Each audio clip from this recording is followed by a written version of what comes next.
All right, we are live. What's going on, everybody? Welcome to Agent Outreach Live. As you can see, Landry is here again in studio. Super exciting.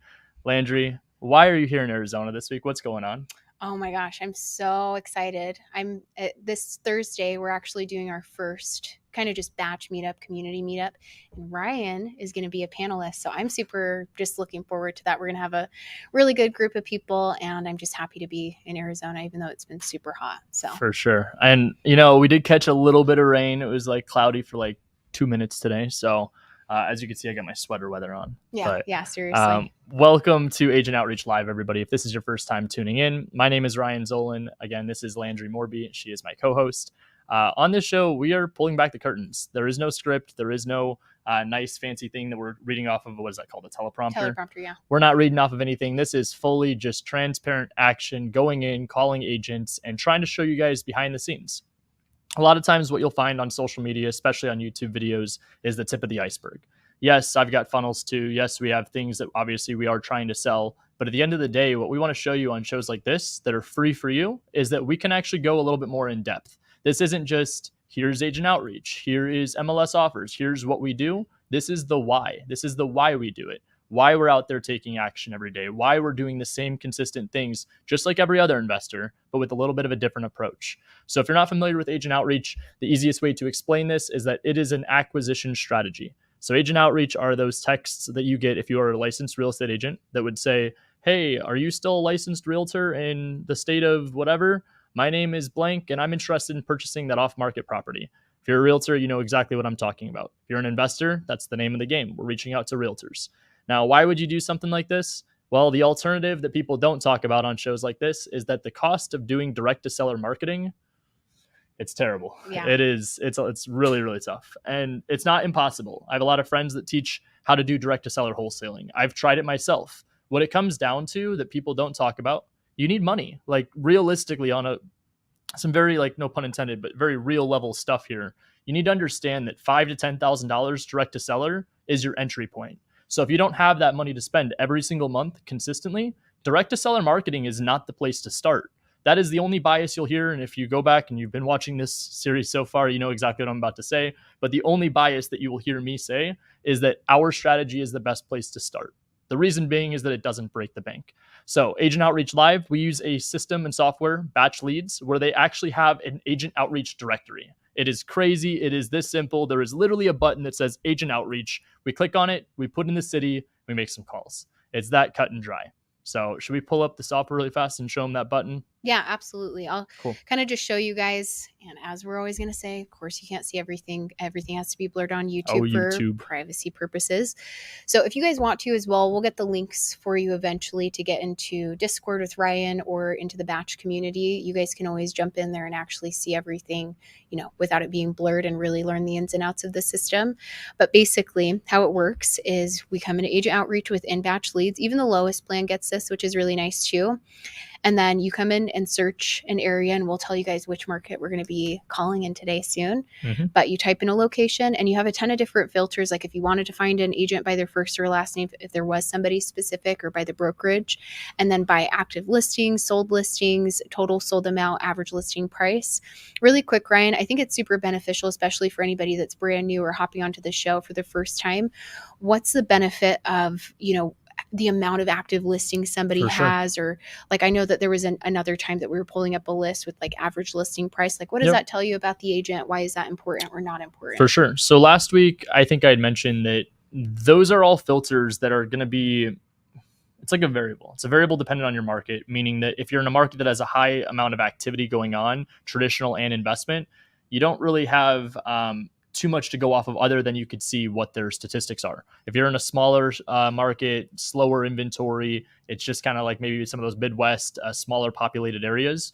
This list actually would, I'd say, be more beneficial there, because typically in a smaller market, there's only going to be a handful of people that are actual producers. So I think finding the people that have X amount of sold listings, X amount of active listings, X price of whatever it is in volume sold, I think those are great to go off of. The thing that I said last week was don't let that be a deciding factor for you not taking action. This should be something that if you're going in trying to filter out based on the realtor, it's just data. You're trying to figure out, in this market, this list right here pulled in this specific time of year is money. In this market over here, it might be the exact opposite list. And that's what I love about what Batch did, is they gave us options. They didn't go in and just say, here's the bulk list of realtors. There's a website out there that I'm not going to name, but there is a bulk list of realtors that are updated.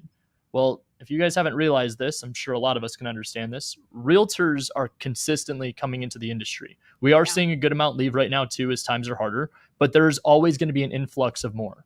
So if that's the case, what truly is the most updated list? Well, we found it with Batch. They could go in there and they consistently update the data every single day. So whenever you pull this, it's in real time based on what active listings they have.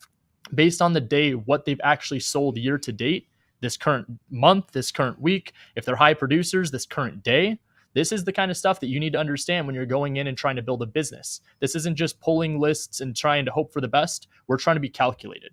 So to answer the question, long story short, I think the list of the value in the list is going to be super like reasonable for you to go and do this, but don't let it be something that's going to hold you back. Just try pulling something that's going to be based on a city, based on a zip code. Start there before you dive into active listings, sold listings, number of current listings, or anything along those lines. Yeah, that's what I love about this too. And as you guys will see, or actually kind of not see, because I will have that part blurred, but you will see it, of all of you just get all the phone numbers, you get all the contact info. You don't have to skip trace anybody. You don't have to fight or, take forever to find somebody's information. So you could, if you wanted to, and like you're saying, just start off. Don't overthink the agents that you're reaching out to. You have their phone number, just give them a call. You don't know if they're wanting to make some money and do some deals. So that's it. You don't know until you call. That's it. And there's a question I want to address really fast. This is a great one. This is exactly what we're looking for, by the way, on the show. This is interactive. And the more interactive you guys are with us, the more transparent that I can be with the process.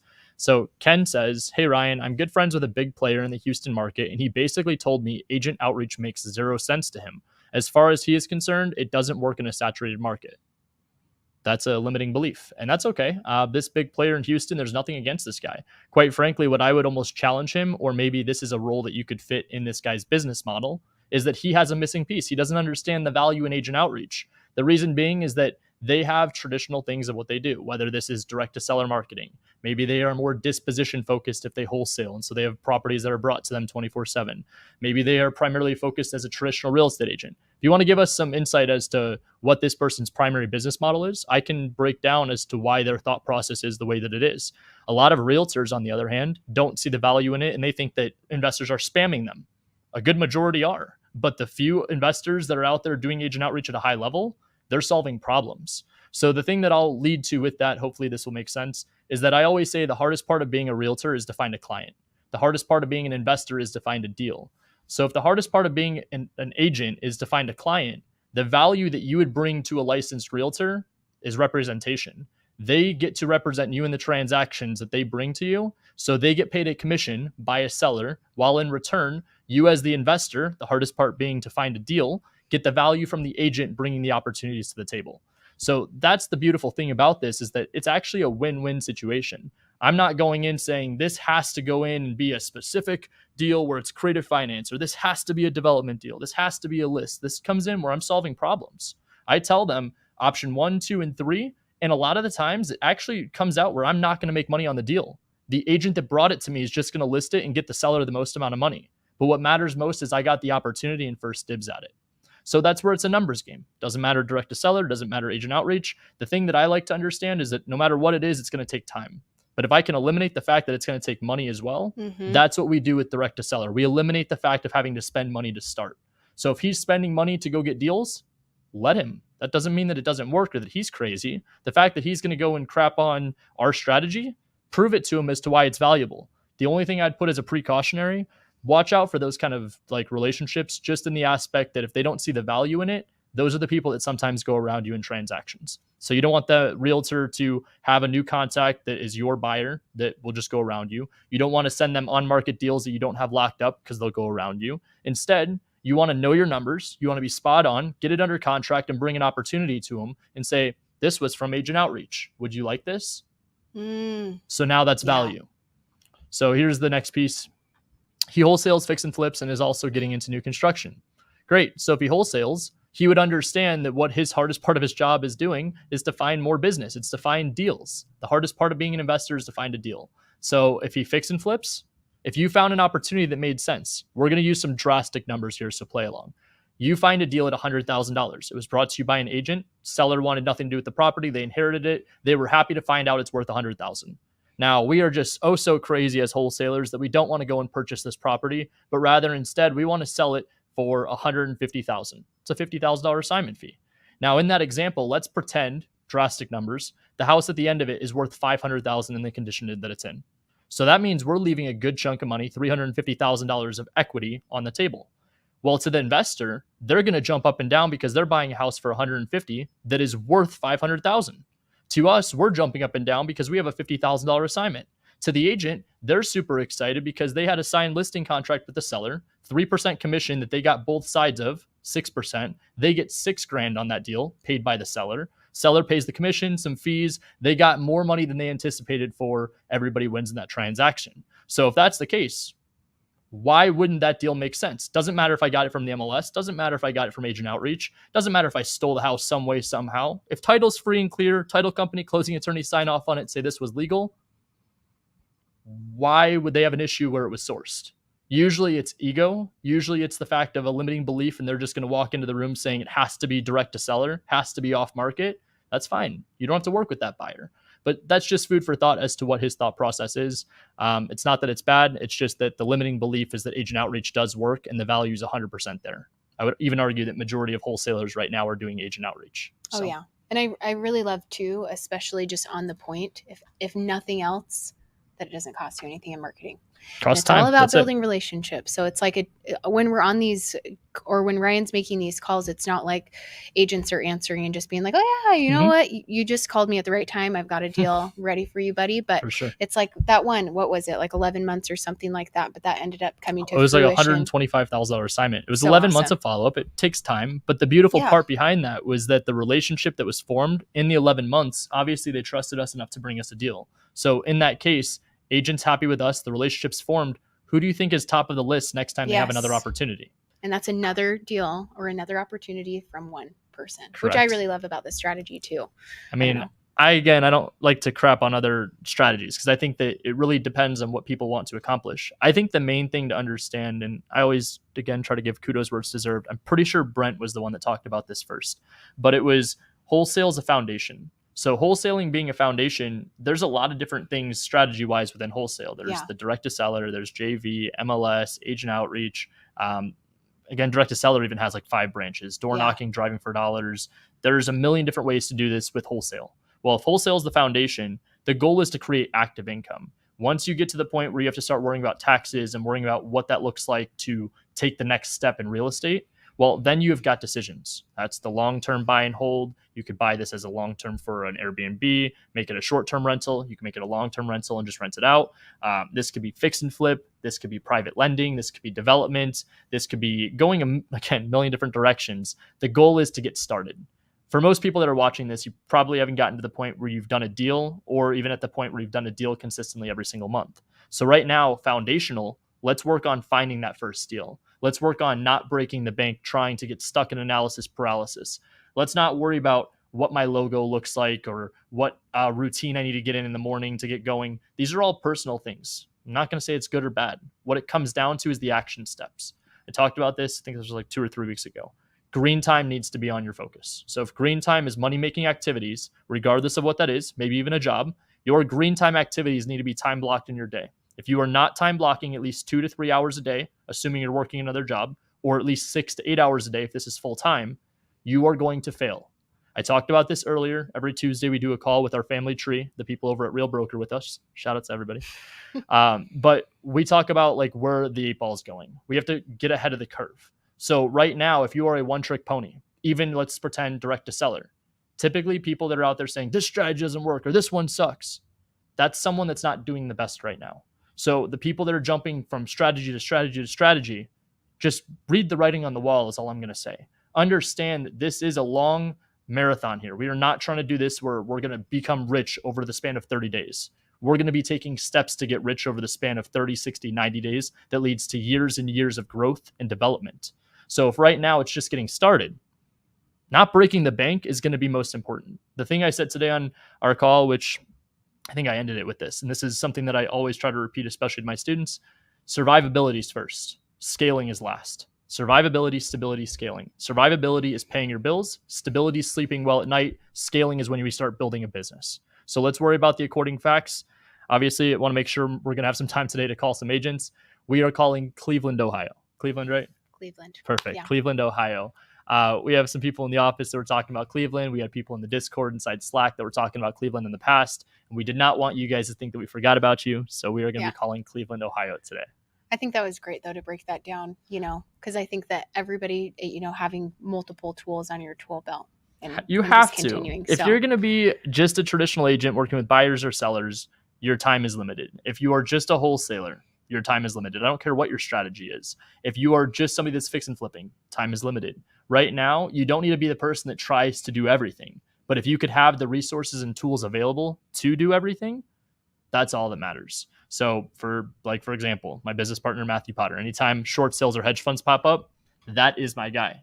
Anytime fix and flips pop up, I've got 2 or 3 JV partners that we go in and either split the deal with them, or we'll go in and just assign it out and we make a wholesale fee. There is a million different ways to do this business. It all starts with one phone call, and that's what we're doing on these shows here for you guys. I'm going to send this over to you, Ryan. Here, let me show one other thing really quick, just to show what this looks like. You ready? Yeah. By the way, guys, just wanted to show you really quick, after you do those filters, or if you just pull up, in a certain city or something within Agent Outreach, this is what the list looks like. So this is our Cleveland list that you guys can't see all the info, but you get everything you need to know about those agents within just pulling it, and it doesn't cost you anything. I think it's really great too. If you guys had, I saw a question as well about, or from Andrew, about expired listings. You just do it in property search, and you can even pull in bulk the agents attached to those expired listings if you wanted to, kind of the reverse way. So there's lots of different ways you can do it. And yes, you can. It's in there. So get into the help center, or you can always get into the community that we'll share with you. And we have lots of resources there. Absolutely. Too. So okay, let me send this over. Love it. We are calling Cleveland. What I ask for in this show, ask questions. I see a bunch of them too that I still have to get to in the comments, but feel free, if there was a takeaway or something specific that you were like, oh my gosh, that was awesome, make a note of it. Put it in the comments so other people that might have missed it, if they were multitasking, they were able to make a note of it too. On top of that, because we don't charge for the show, the only thing that we ask is if you found value, share it with a friend. Feel free to share the link. Feel free to tag them in the comments. Feel free to post it in whatever community or group that you are in. We appreciate you guys and all the support. Yes, absolutely. Okay, I'm going to send these over. It starts to get a little smushed later, but it'll be okay. It's perfect. All right, we're going to call Jeffrey. Okay. And then you guys can make notes in here too. So I'm always here making notes of the really awesome agents. Mm-hmm.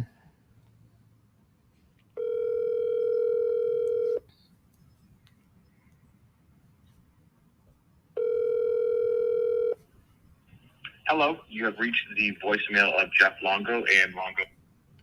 You guys know my rule here. I'm on to the next one. If you want to double dial, triple dial, ask for their social security, whatever it is, just be mindful. Hi, this is Doreen from Jeff Mathias's office. How can I help you? Hi, I was looking for Jeff, but you said you work on his team? Yes. Awesome. I'm trying to find someone that could help me with purchasing an investment property. Okay, what kind of investment property are you looking for?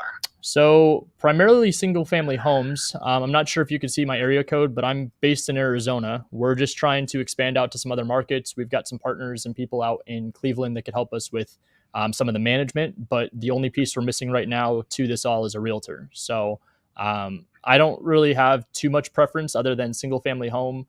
Ideally, the cheaper the better, but we're kind of peaked at like 300,000 right now, 350.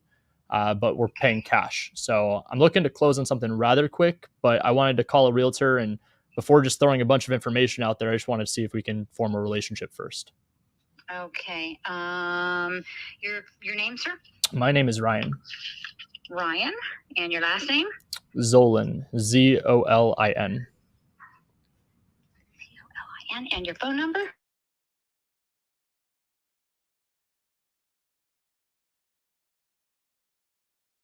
Okay. So he's on the Chamber of Commerce Leadership Tuscarawas County tour bus today with all the new applicants, and they do that every once a year. So cool. He should be back in the office, I don't know, somewhere by 5:30. Okay. So I'll make sure he gets the message. Okay? Perfect. And that was his team too? That's what you said? Jeff Matthias, yes. Okay, awesome. Does he work with other investors? Not real. I mean, no, not really. I mean, He's got a couple people that buy if he's got something, sure. But okay, yeah, really, for sure. Well, I look forward to chatting with him. And thank you so much for the time. All right. Mm-hmm. Straight to the point. Didn't mean to cut her off there at the end, but I got to show you guys too. The thing that bothers me the most when I'm talking to people, it doesn't matter if they're in our community or not. The question I always get is, how long should these conversations be?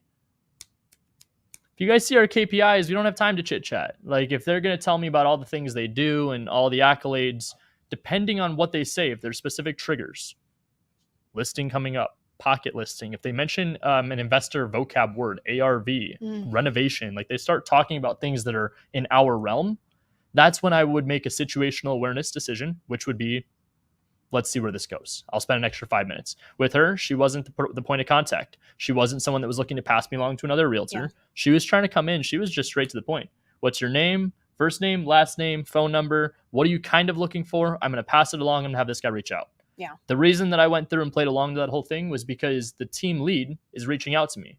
The weird thing I thought was that she said he didn't talk to or doesn't have other investors. Team leads, they got all the connects. So the fact that I was going to get teed up to him direct, let's go. Yeah. All day long. Like, I'll take I'm here for it. Here for it. So we got a quick little question too from Ty. Hey, Ryan, what do you do when an agent doesn't want to answer questions and just tells you to submit an offer or go about your business? Do you go ahead and submit an offer or move on to the next? My lovely safe answer of it depends. Just depends on the situation with the agent. If they're going to give me the cold shoulder, that's going to have dictation on if I was having them represent me in a dual agency, if I was going unrepresented, if I had maybe an agent that brought it to me that was going to represent me, or if I'm licensed in that market myself. So one of those four options would be determining representation for the offer. So you have to figure that out first. Depending on what that would lead to, all of them being except for them representing me, I would just go ahead and submit the offer. Just because if they're not going to entertain your offer, they're not going to answer questions, odds are they're probably not representing you in that deal. So great question. Khalil also asked, do you comp deals before you call? If I'm calling on the MLS for a deal, I'm calling them as I'm comping the property. That's with experience of comping properties and in the markets that I'm in, I'm very comfortable. So if you're not comfortable, comp the property first, make notes of things, and then call the agent. Cool. All right. 1 for 2. Shannon. If you guys want to try batch leads, by the way, where we're getting this list, this is the link. So I'm just going to post it here real quick. Cool. Oh, it didn't post, but we'll get it in there. We'll get it for you guys. Okay. All right. Colin Shannon.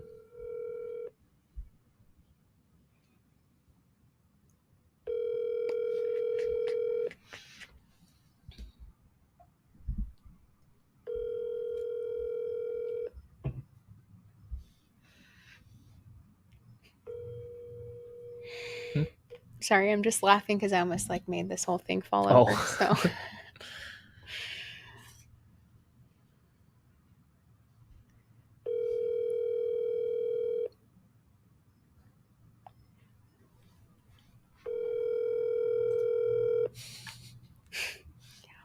Right this way.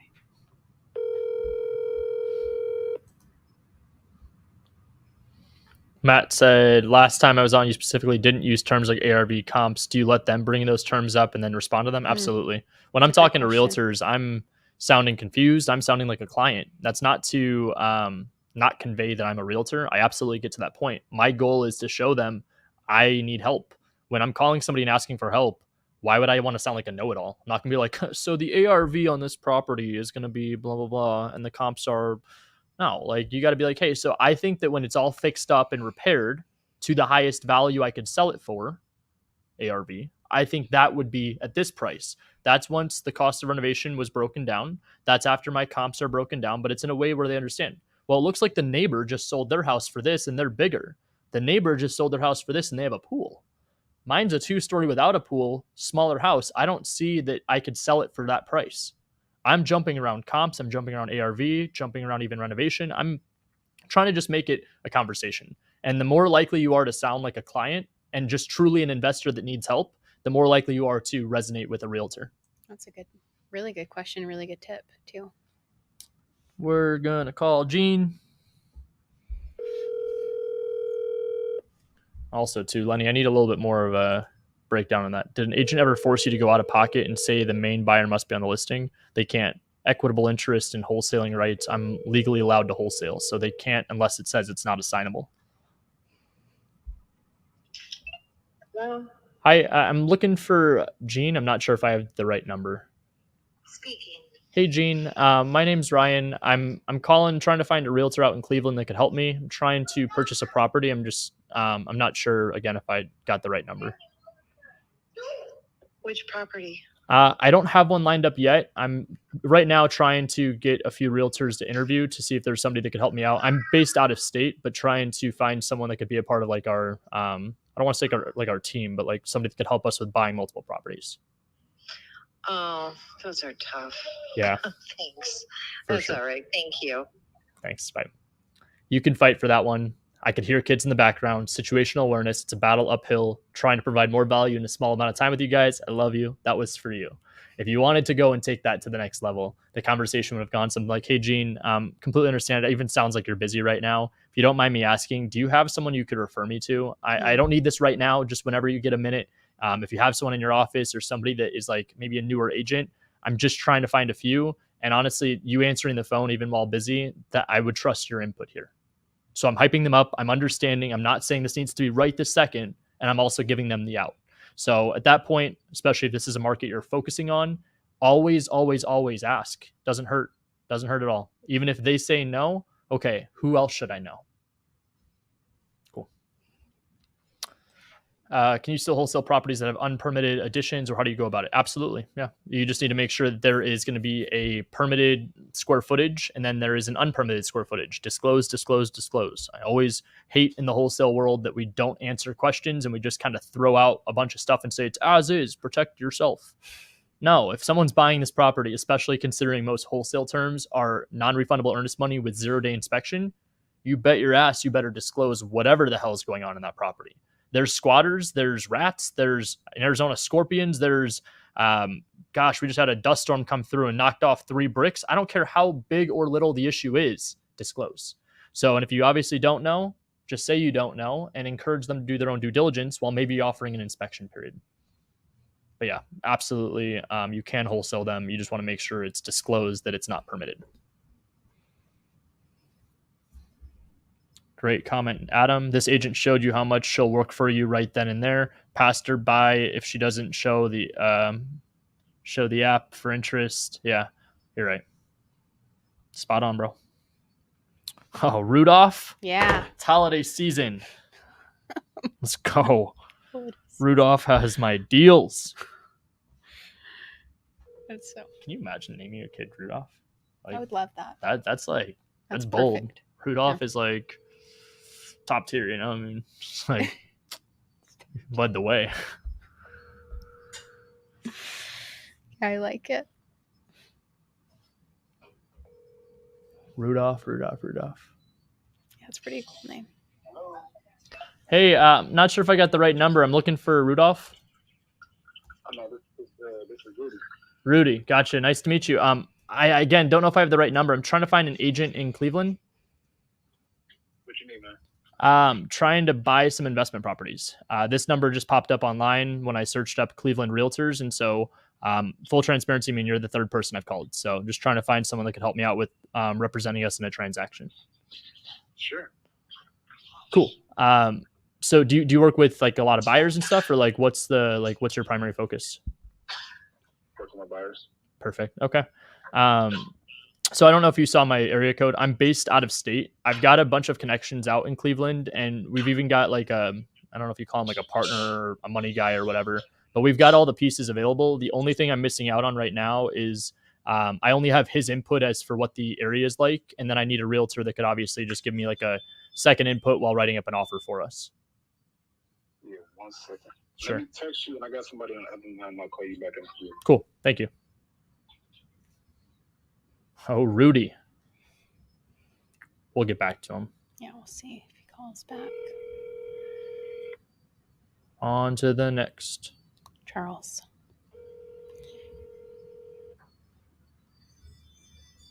Who?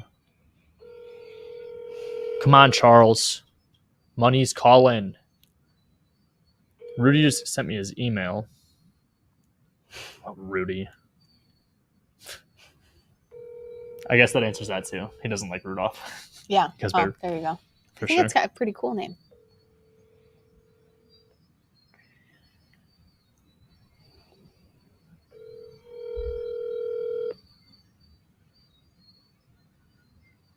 We're just making our way down the list. Who's this? Michelle? No. Yeah, it is. 3-3. Yeah.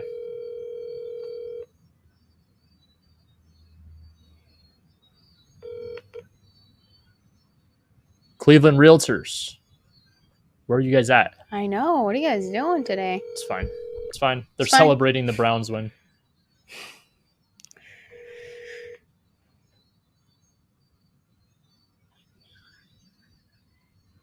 Hello. Hello. Hi. I'm not sure if I have the right number. Is this Clifford?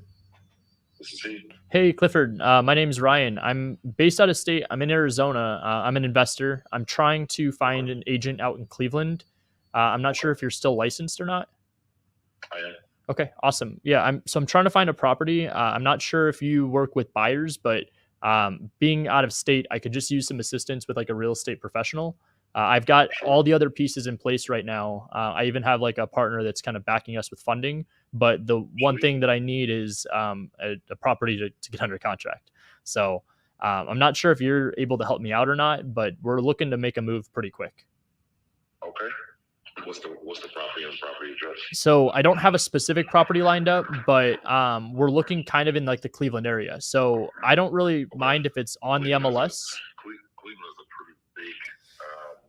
Yeah. When you say Cleveland's pretty big. So I'm familiar with Arizona as well, right? So Cleveland would be comparable to like a Phoenix, like it's for sure, big and it has for sure. And it has suburbs, right? So when you say Cleveland, it'd be probably better to kind of identify with your price range. Yep.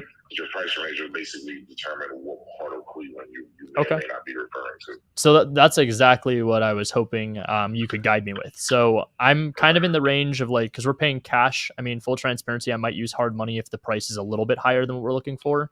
But we're like comfortable up to max like 500, but realistically like a 300-ish price range is where we want to be at most. Okay.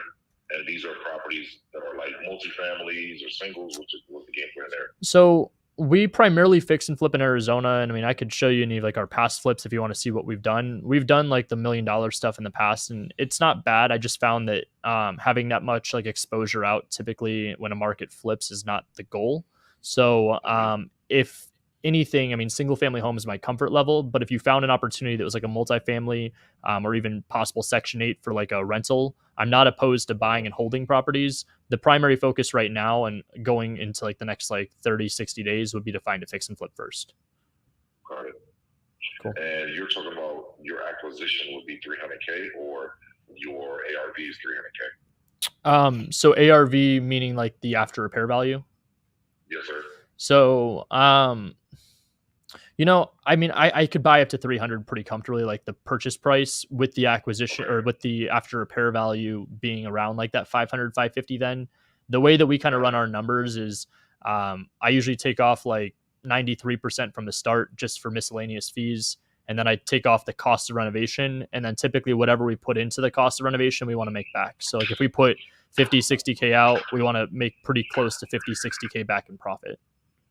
Okay. So whatever that comes out to. Do you have a team out here that can, that does all the repairs? Yeah, we've got a guy that he can handle it all. His name is Devin. We've got some rentals already that we're JVing with them. So our goal is to really find a way that we can scale that. So buying more rentals down the road if the right opportunity popped up. But then more importantly, just the quick cash. Can we turn in, fix and flip a property? Basically cosmetic, nothing like tear down or full on gut jobs, but carpet, paint, cabinets, anything that I can be in and out of within 45 days. Okay. 45 days. What's your email? All right. So you ready? Yep.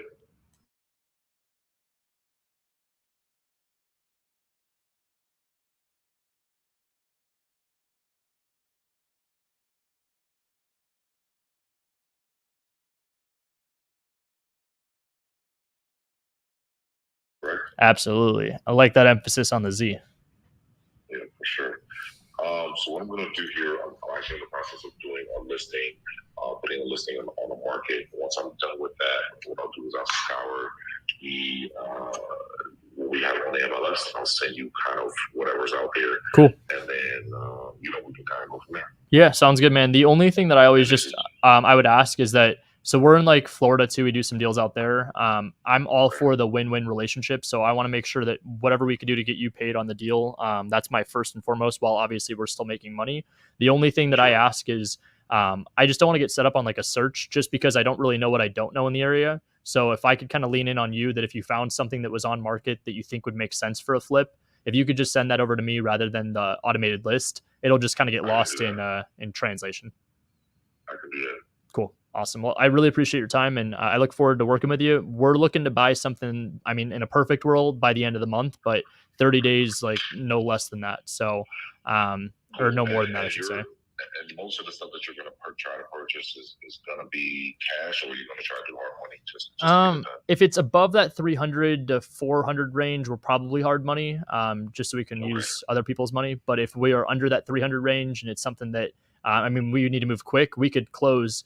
I don't like saying what the fastest we've done is. It's been like 2 days that we've closed fast. But as for comfort level, I mean, 7 to 10 days is a really good close of escrow for us. Okay. Sounds good. That can work. Awesome. Cool. Thank you. Thank you. I appreciate it. Talk to you in a second. Bye. All right. I still got it, everybody. Yeah. We're good. Whew. Okay. That was good. I mean, he like, yeah, that was a good. That's a top tier. That's like, who's this? This is, hold on. Do we have somebody here? No. No. I don't know who that is. Wait, was that 440? No, 475. No. They wish. Just kidding. So would you say that that's like top tier? I mean, obviously we're going to see what he sends you. So the way that I structure it, without going too much in depth of stuff we cover in Agent Investors, he's my like tier 3. So tier 3, meaning that he's not just licensed and a realtor. He's not just going and bringing me stuff. This guy mentioned ARV. And notice how I was like, oh, that acquisition, I mean, after repair value, what, like when it's all said and done. Okay. Yeah. Great. Cool. I'm on the same page. That was perfect so, to showcase that. Yeah. I like that. I like that he's on top of it. He obviously is not just sitting there waiting for his phone to ring. You could tell he was doing something. And the minute I called and we got a little bit further in conversation, you could hear he stood up. He went, grabbed a piece of paper, asked me what my email is, built a little bit more rapport. Put it back to you as well to make sure you got the right thing. There's a lot of questions here. Let's go through this. Adam, great point. I love the way you ask agent questions and make them correct the facts about them. Not sure if I have the right number. Not sure if you were still licensed. Maybe I caught you at a bad time. Look, I'm not going to say that this is all sales training, but this is a lot of stuff that, shout out to Steve Trang, learned a lot of just how to handle objections from the start. And so some of the stuff that's my strategy that I like to do, I assume that I just have the wrong number. Let them be like, oh, no, I'm here. Because if I go in and be like, hey, what's up, Chris? Nice to catch you at this time. Are you good? I'm going to sound like I'm a VA. I'm going to sound like I'm reading a script. If you notice, a lot of the stuff that I'm doing, I always talk about tonality. But in these cases, the last two that answered, I just matched their tone. I'm stumbling over words. I'm sounding a little confused, but I'm still human. Not confused as to where I've never made one of these phone calls before. But also, hey, I'm a real investor. I'm not a virtual assistant reading a script. I'm not just text blasting you and trying to go about it. I saw somebody above asked about a dialer. I think a dialer is a great route once you're comfortable doing agent outreach. The reason being, you are trying to handle a lot of relationship building in a short amount of time. We do it very fast on this show, and even so, we are taking it slow going through the examples, but we're very quick at how we're jumping to the next calls. They don't answer, on to the next. They don't answer, on to the next. Have a conversation, take notes, put follow-up, on to the next. So if you could do that in dialer, knock yourself out, have fun. If you feel like you're just kind of dipping your toes in the water, I wouldn't recommend going and spending more money. I would recommend going into the database, using your phone, calling like I'm doing, so that you could save these people into your contact book. Do you want them to call into an automated number and then have it forwarded to you? Or do you want it going to your cell phone when you don't have any business yet? Yeah. Odds are you probably want it to your cell phone. So great question though. Khalil says, what does it mean when an agent says they can't do dual representation?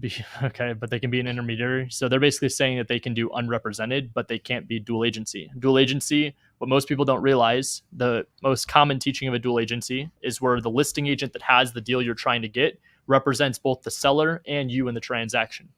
That's fine. That's a very easy way to go about it. A lot of people will teach you just to go direct to the listing agent because you get a better deal.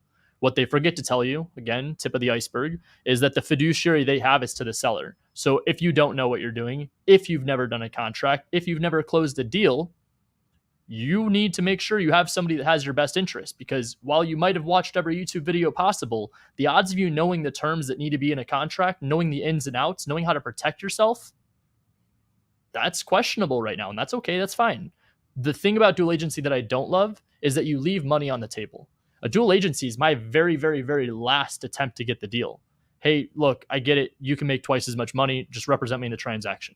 What I could do being licensed is ask for a referral fee. I'm not going to go down that route. What I care about is if they do dual agency, I'm getting the price I want. I'm getting the terms I'm looking for. That's it. The reason being is that you're leaving money on the table in commission. Most people forget to realize, but like a $500,000 deal, 3% is 15 grand.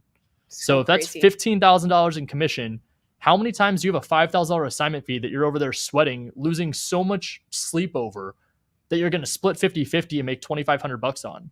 Meanwhile, just doing the paperwork and assigning the deal at the cost you have it would net you $15,000 more in just commission.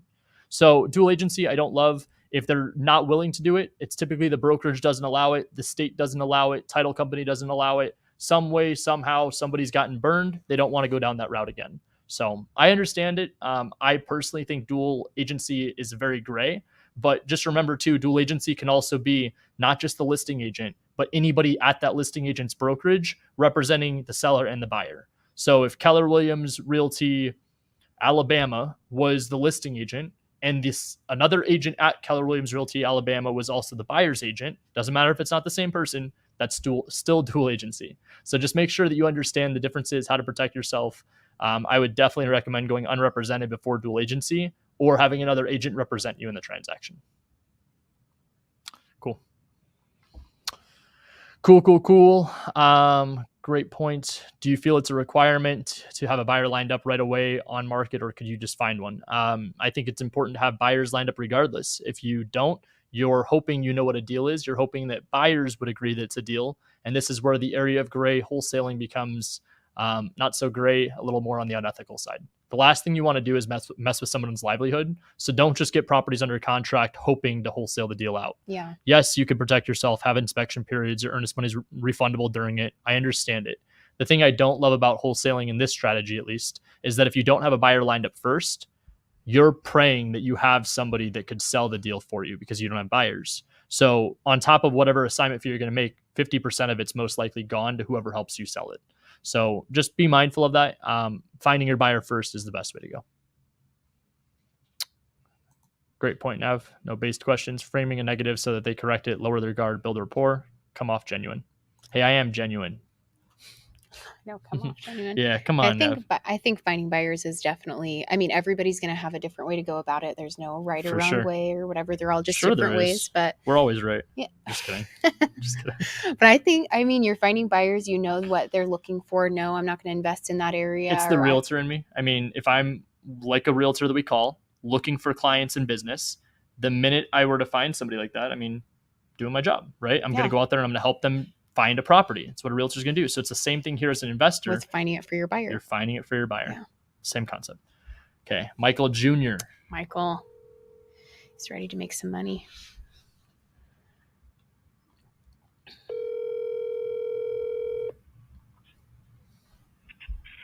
Hello, you've reached Michael Rasmussen. Nope. Dang, not today, Michael. He's not ready. He just texted me. Can I call you later? Okay. Maybe he's a busy guy. Doesn't matter. Doesn't matter. Hi, you've been showing at the Cleveland City office. Okay. She hung up. It's fine. It's fine. We're calling Robert. Okay.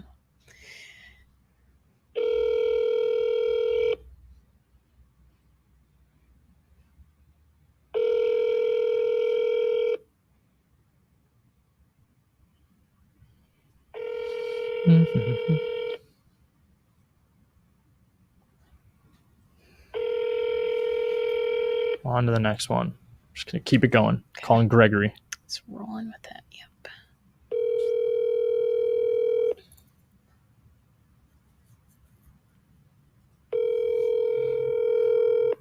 Yeah. There you go.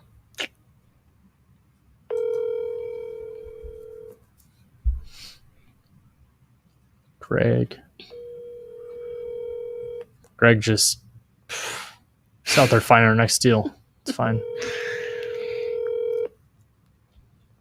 Gabriel. Hello, this is Gabe. Hey, Gabe. My name is Ryan. I'm trying to find an agent out in Cleveland. I'm not sure if I've got the right number. That's a good opening line. What are you selling? Referrals? No, not selling anything. Trying to find a property to buy. I actually no joke. We're trying to find a realtor in Cleveland. Okay. Well, so here's the thing. I am a licensed agent, but I am more of an investor. I work with a lot of off-market real estate. I have a wholesale business. Okay. So, I mean, are you guys investors? Honestly, this might have just been like a better phone call that way anyway, because we're trying to find a deal. I don't really care if it's on market or off market. That's why I'm trying to find a realtor. But I mean, off market, that's great. I could put up, non-refundable earnest money if needed on a deal. We can close pretty quick, whatever it is that you guys have. But I mean, I can tell you a little bit about like what we're looking for and see if that's maybe a good fit. Yeah. Who are you calling with? What do you mean by that? Are you like an individual reaching out? Yeah. Just individual. What's your name, dude? My name's Ryan. Ryan, what's up? So are you an investor? Yeah. So, I'm a licensed agent in Arizona. I'm not sure if you saw my area code, but being based, I did, yes. So I'm out of state, and obviously the market's crazy everywhere, but we have, we've got a guy that we've partnered up with out in Cleveland that we're trying to go into that market just for affordability. It's a lot easier for us. No, I totally get it. And people like you, I work with pretty often. Usually it's just through like maybe some type of referral. So, I apologize for being standoffish or anything like that. You know how it is when you're a licensed agent, you get all these calls from referral firms. For sure. They're the worst. Yeah. So I wasn't sure, what the angle was. But, no worries, man. Honestly, I kind of like that approach because that means that you're going to go and help us out the best that you can. I'm serious about my time. Yeah. That's how I put it. For sure. And if you and I are really trying to do some business, I'm already in the world. You're already in the world. I'm sure there's some synergy. So let's see what we can do. Yeah, definitely. So quick background on me, and I'll be super respectful of your time. I have flipped houses out in Arizona. We have a portfolio of properties that I could show you any kind of like past flips. So if you want to see what our realm is, we can do that. What I found is that we've done up to $1 million in purchase price, but I found our sweet spots kind of the 300 to 500 range, which is why we're looking into other markets, Cleveland being one of them. We're primarily flipping anything cosmetic. So like carpet, paint, cabinets at most, just in and out. Aside from that, we are looking for rentals too. So, like anything that we could cash flow on, obviously, again, the lower purchase price homes are better in that case. The biggest bottleneck that I have right now is that I don't know the area. So, if I could rely on, if I could find someone that's local that I could trust to possibly like work together and maybe even joint venture, that's what our goal is here. Yeah, so here's the thing. I'm doing anywhere from 5 to 10 deals off market a month with like a few listings sprinkled in there for some of my investors as well. The show's over. This guy is it. It's done. 8 to 12, sometimes 15 deals a month. We're very active. We're constantly working with investors from out of state. I know the area really well. I'm born and raised on the west side of Cleveland, which is a hotbed right now. Yep. So, I can give you insight really anywhere in the area need be. If I don't have an answer for you, I got somebody who does, Oh, that's beautiful. So, I'd love to see how we can make something work. Okay. What are you guys looking for right now? So in like a perfect case scenario, not knowing location or anything like that, I would say single family home for fix and flip, because buy and hold, anything that you come across that seems like a good opportunity, I would obviously, just like I think any investor, ask why you don't buy it yourself. But as long as the numbers work, I don't care. I'll buy rentals all day long. Fix and flip is going to be something that we're looking to pull the trigger on. Like if I could sign a contract today, I would. Got it. So like, for example, this is a deal that I'm actually working on right now. This is just an example deal for you guys. It's a fire damage slightly. Okay. In one corner of the house, but it's not structural at all. I actually was a firefighter for 6 years. I know what fire can do, and it didn't do shit to this house. It just smoked out the second floor of a split level. and then the first floor needs all cosmetics with a little bit of water damage in the drywall. So it's just a ton of drywall it's going to need. Sounds like a fire deal. I'm asking 185 for it. The ARV is easily 350 to 400. Okay. Yeah, dude. So the thing about me is I'm transparent. So if I look at it and it doesn't make sense, I'll give you the feedback as to where my number would be on it. And then, I mean, I've got that one other partner. I mean, I don't even mind. Like, you could wholesale it to him too if you wanted. Yeah, I'm all about it. I want to work with guys like you more often because, me being in Cleveland for so long, it's one of those places where, like, some of the investors I work with that are local are trying to get, like... So, Ryan, how do you build rapport? There's all those questions, right? I sell 8s and 9s. I only buy 10s, if you get what I'm saying. Like, if it's a super home run, I can't turn it down. I'm going to buy it. Absolutely. For sure. Right, and you get it. You would do the same. Yep. But I make a living off of getting good deals to other investors. You know what I mean? So in regards to that, I'm open to always doing deals with new partners, especially from out of state. I love working with out-of-staters. I love it. Yeah, and if there's anything that pops up in Arizona too, I mean, vice versa, we're more than happy to help out and joint venture on deals out here, give referral fees, whatever it is we can do to better each other's business. One of my number one flipping partners is in Arizona, actually. Really? She has a design studio out there. Okay. She's in I want to say she's in the Scottsdale area, I believe. Okay. We were just on a Zoom last night. Her name's Hannah McKernan. She does a lot of business here in Cleveland because she went to school here. Shout out to Hannah. Cool. Yeah, so it's pretty cool because, like I said, I'm starting to do a lot more with out-of-staters, so I'm all about it. I love it, man. I love it. So, question, last qualifying thing. I mean, Cleveland, are you a Browns fan? Dude, I'm watching Browns highlights as we speak. Well, I mean, literally playing in the background. Send the tape over to my team, the Bears, dude. You're yeah, dude. I know. Fields, though. I'm an Ohio State fan. I love Justin. That's why I brought him up. I mean, I figured if you're from Cleveland, you got to have at least Ohio State. So. Yeah, my brother and sister both actually graduated from there, so I got a lot of ties to Columbus. Oh, that's awesome, man. Well, good stuff. Definitely will not contact you on Sunday. Understand how that goes. But I am a Browns season ticket holder, so. I love it. Well, dude, if there's anything you come across, just let me know. This is my cell, and it was a pleasure chatting with you today. Please shoot me all your contact info. I'm going to add you to my buyers list, and I'm going to keep you close because I'm going to have stuff coming up here that you'd be interested in. Are you guys interested in condos too? Absolutely. Cool. I got another condo flip that you'll probably like. Awesome, dude. Well, I appreciate you. Thank you so much, and I'll send you over that information right now. All right, let's do it. I'll talk to you soon. Thanks. All right, bye. See you guys. We're out of here. We're done. That was awesome. We're done. You know what? It's just one of those things. One more call because what time is it? Yeah. Imagine if you're like, you know what? That's the last one. I'm done. All right. That's the show, guys. What time is it? We got 8 minutes. Let's get some questions going. That was exactly what you're looking for. The guy's like, what the heck do you want, dude? Like, lose my number. What are you selling? To, I'm a Browns season ticket holder. My family went to Ohio State. I've got a condo that just popped up, and I've got a fire burn property. I got 2 potential deals right here from one phone call. For free. If you are in the Cleveland market and you're looking to JV these deals, make sure you message me in the Discord every single week. Again, the show is free.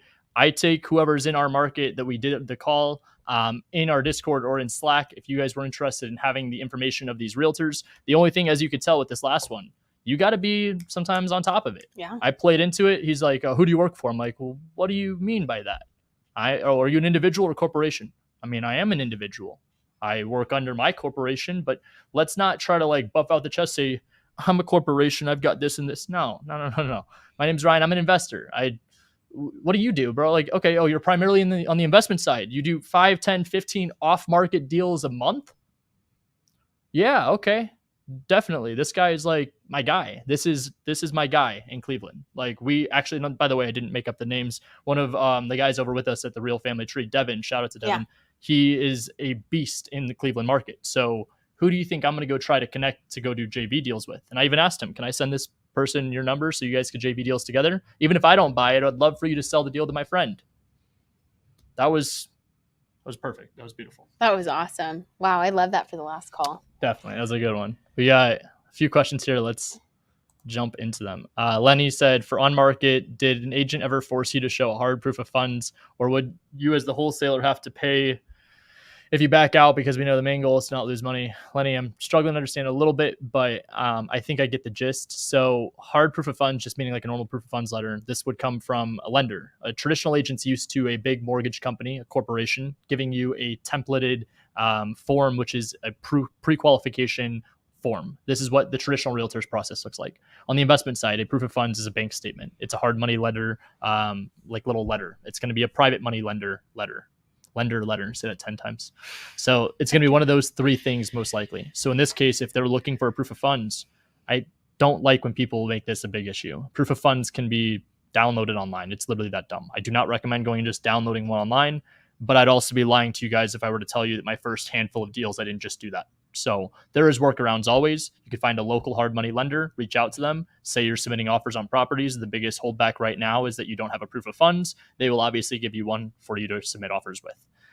As for like, would you as a wholesaler have to pay it back out? I don't quite understand that. No, there's some markets where there's house bills and disclosures that need to be in there. And the worst case scenario is you would lose your earnest money. So that's where it's obviously, again, important to make sure whoever you're working with, whether it's an agent, you are the agent, or dual agency, you know what your rights are in the contract. Cool. Now I've said, how do you go about deciding between using a buyer's agent versus offering the double dip? Is it based on situational awareness? 100%. Basically offering the double dip is going to be something, if I'm licensed, I'm going to 9 out of 10 times write the offer myself and try to get the commission. The 1 out of 10 times is going to be either unrepresented in the transaction, netting the seller more money, or dual agency, and that's just to get the deal done. Perfect. Good work. A bunch of comments there. I love you guys. Think I missed this in the beginning. When you pull the list of agents, do you only call an agent if they have a certain amount of active or sold in the batch database? Great question. I'm calling everything. So what I would actually recommend if you're first getting started, just punch in your city, zip code, state if you wanted to go broad, but just try to find one that's a little bit more vague rather than detailed. Once you get to the point where you're a little more comfortable and you find your flow and your rhythm, then you could start playing around with a certain amount of active listings, a certain amount of sold listings, and we'll go a little bit further in that as you kind of take those next steps. Yeah. And so far, I've been doing the same thing when we pull these, and I do 3 active, 2 sold in the past 6 months. So far, that's pulled up a pretty good group of agents. Absolutely. For us, so, yeah. And this guy, Gabe, just texted me and said, wholesaler/realtor, Cleveland Browns fan, LOL, shoot me your info. Oh, see, he's ready. He's ready to do some deals right now. You, everyone's he's like, he's waiting for your text. He's like, where's this Ryan guy? Yeah, he's like, Cleveland Browns season ticket holder. Please, please, please, let's do deals together. I'm like, all right, bro, I got you. That's exactly what you want to find, though. And I think it's funny when people are like, oh, how do you focus more on the relationship and building the rapport? Did you notice how he was like, here's deals? And I was like, wait, Cleveland, are you a Browns fan? Yeah. I knew the odds were most likely in my favor that he was going to be a big Browns fan. They just won. I was building rapport based off of something that I'm passionate about so that it is a genuine relationship. I also, situational awareness, knew that the quarterback that played for my team was local, went to college for the state, went to Ohio State, which is where this guy's at. So why not try to connect pieces? He also mentioned he has a connection in Scottsdale, name dropped who it was. There is a beautiful connection and synergy right there. That's what we're looking to do. Here, let's drop some links really quick because it's not letting me for some reason. Yeah. Maybe on your end. You got them. Oh, okay, perfect. Oh, you do. You have the whole setup. I got them all. Oh my gosh. Okay, so let's go this one first. Yeah, do that one. If you guys want to try this, by the way, in there, get into batch leads, and you guys can pull up to 1,000 buyer, seller, or agent leads into your account. Like, I don't talk about this enough, but you guys, like, seriously, click this link below. There is a free trial. So you could try this out doing exactly what it is that I'm doing here live in whatever market you want. This is the day where in 2023, you could actually go in and search by first and last name a specific realtor, and they're going to pop up. So obviously most realtors are commercial information. They should be easy to find, but this is the one-stop shop. So if you guys were looking for a place to go to be able to do the exact same thing that we do on the show every Tuesday, this is what you got to do. Go to this link below, click it, try it out. It's 7 days free trial. Is it 1,000 realtors? Right? Yeah, up to 1,000 buyers, sellers, or realtors. Yeah. You know how many we talk about that you need to be successful with this strategy? It's 25. So if we're That's awesome. 1,000 in your free trial and you're looking for 25, come on, you could do this. And by the way, you only called 13. He only called 13 agents. I called 13, and I had two or three really good calls and connections. Correct. on your way to that 25 already with one page. So after you've clicked on the link, you've signed up, you've gotten the free trial, check out our Discord. We do free coaching every single day. This isn't even a sales point. This isn't me trying to go in and say, come buy our stuff. I'm promoting batch because this is what I actually use too. So if you guys go out there, get the trial, show up to our Discord. Every morning we have coaching Monday through Friday, 6 a.m. Arizona time. I only know that because it's super early. It's 8 a.m. Central. 8 a.m. Central every day, Monday through Friday. If you are looking for free coaching, doing the exact same thing, bring your list. Make sure you have batch lined up. We'll show you how to pull the list. We'll call it together. I'll have people help you. We'll get some deals closed. So with that said, we are right on the dot, 2 o'clock. We appreciate you guys so much. Thank you for tuning in. If you found value, make sure to share this with a friend, and we will see you guys next week. Thanks, guys. Peace out.